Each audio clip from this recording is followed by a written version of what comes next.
وعلیکم السلام۔ اچھا،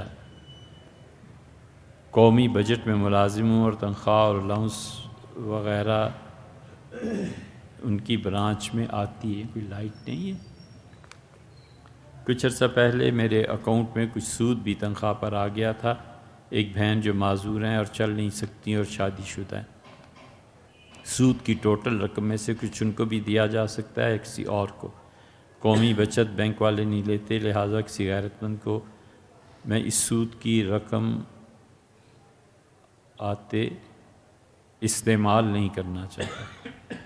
آپ نے استعمال وغیرہ ان کے لکھا ہے، میں اس سود کی رقم استعمال نہیں کرنا چاہتا۔ آپ کو کرنی بھی نہیں چاہیے، ساری رقم بہن پہ خرچ کر دینی چاہیے۔ دو چیزیں سمجھنی چاہیے، ایک تو جب بھی ایسا کوئی مال آ جائے تو اس کے سب سے زیادہ مستحق اپنے خاندان کے بالکل غریب لوگ ہوتے ہیں۔ جو جتنا غریب کا مطلب حاجت مند کہہ لیں، جو جتنا ضرورت مند ہوتا ہے سب سے زیادہ اس کا حق بنتا ہے۔ آپ کی ہمشیر ہیں اور معذور بھی ہیں، اور یہ وہ جو آپ نے لکھی ہیں، اس سے سارے کا سارا مال انہی پہ خرچ کر دینا چاہیے۔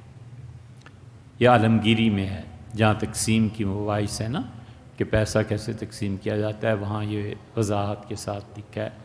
دوسری چیز یہ ہے کہ بعض حالات ایسے ہوتے ہیں جن میں قومی ادارے اس سے زیادہ اپنا خاندان مستحق ہوتا ہے۔ ان کے متعلق حضور صلی اللہ علیہ وسلم نے فرمایا ان کا تو کوئی صدقہ، چاہے وہ فرض کریں چاہے وہ نفل کریں، اللہ قبول نہیں کرے گا۔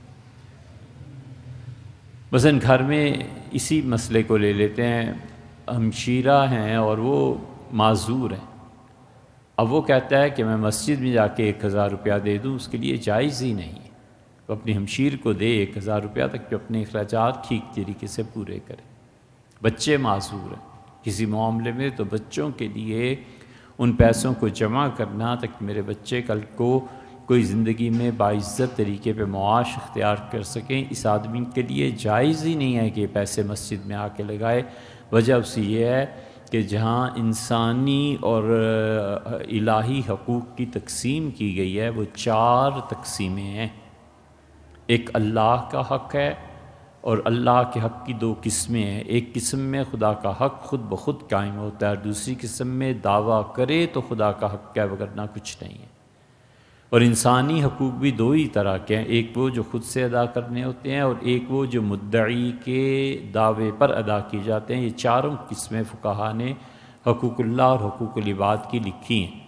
تو آدمی کو یہ علم ہونا چاہیے کہ میں اللہ کی راہ میں خرچ کرتے ہوئے کس کیٹیگری میں فال کرتا ہوں، تو اس پہ وہ خرچ کرے۔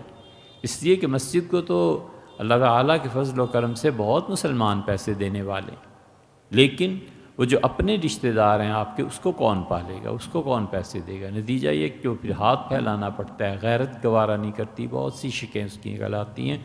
تو آپ اپنے گھر پہ سب سے زیادہ توجہ دیجیے۔